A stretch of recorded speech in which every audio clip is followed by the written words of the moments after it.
Enquiry చేయడానికి వచ్చాము.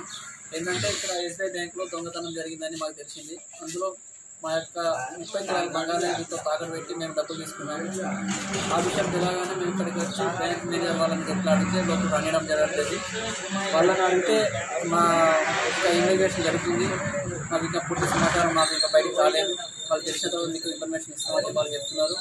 మా యొక్క బంగారం మేము పెట్టిన బంగారం అయితే మనం అప్పు ఎంత తీసుకున్నామో అంత అమౌంట్ మేము చెల్లిస్తాము, మా బంగారం మాకు తిరిగి ఇచ్చేయాలి. 18వ తారీఖు 19వ తారీఖు మధ్య నైట్లో దుండగులు ఈ బ్యాంకుకు ఉన్నటువంటి పక్కన కిటికీ గ్రిల్ తొలగించి దాని ద్వారా చొరబడి క్యాష్ చెస్ట్ ఏదైతే ఉందో, క్యాష్ చెస్ట్ గోల్డ్ చెస్ట్ ఉన్నటువంటి రూమ్ ఏదైతే ఉందో దాంట్లోకి చొరబడటానికంటే ముందు అలారం సిస్టమ్ని డ్యామేజ్ చేశారు.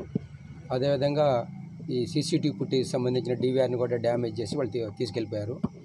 ఆ తర్వాత ఏదో లాకర్స్ రూమ్ ఉందో లాకర్స్ రూమ్లోకి ఎంటర్ అయిన తర్వాత ఈ గోల్డ్ దాచినటువంటి రూమ్స్ ఏదైతే ఉంటాయో దాన్ని మొత్తం కూడా గ్యాస్ వెల్డింగ్ మిషన్ తోటి దాన్ని కట్ చేసి దాంట్లో ఉన్నటువంటి బంగారాన్ని దొంగిలించారు.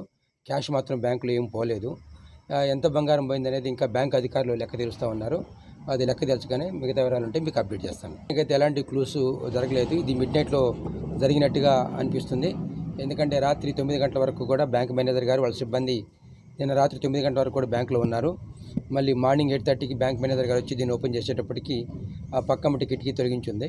దాన్ని చూసిన తర్వాతనే మా రాయపర్తి పోలీసు వాళ్ళని అలర్ట్ చేశారు. అలర్ట్ చేస్తే మేము వచ్చాము, దాని మీద విచారణ చేస్తున్నాము. దీనిలో కూడా త్వరలో దొంగలను పట్టుకోవడానికి మా శాయశక్తిలో ప్రయత్నం చేస్తాము. లేదు కానీ చిన్న ఒక గ్యాస్ వెల్డింగ్కి సంబంధించినటువంటి ఒక సిలిండర్, ఆక్సిజన్ సిలిండర్ ఒకటి, మన మామూలుగా చిన్న సిలిండర్స్, మన LPG gas cylinders 5 kilos gas cylinder ఒకటి, దానికి సంబంధించిన కటింగ్ చేసేటటువంటి ఆ మిషన్ ఏదైతే ఉందో దాన్ని వాళ్ళు ఇక్కడే వదిలిపెట్టిపోవడం జరిగింది. మిగతా అంటే ఏం వాళ్ళు వదిలిపెట్టుకోలేదు. మరిన్ని వీడియోస్ కోసం ఛానల్ ని సబ్స్క్రైబ్ చేయండి. లేటెస్ట్ అప్డేట్స్ కోసం వాట్సాప్ ఛానల్ ని ఫాలో అవ్వండి. ఆ లింక్ డిస్క్రిప్షన్ లో ఉంది.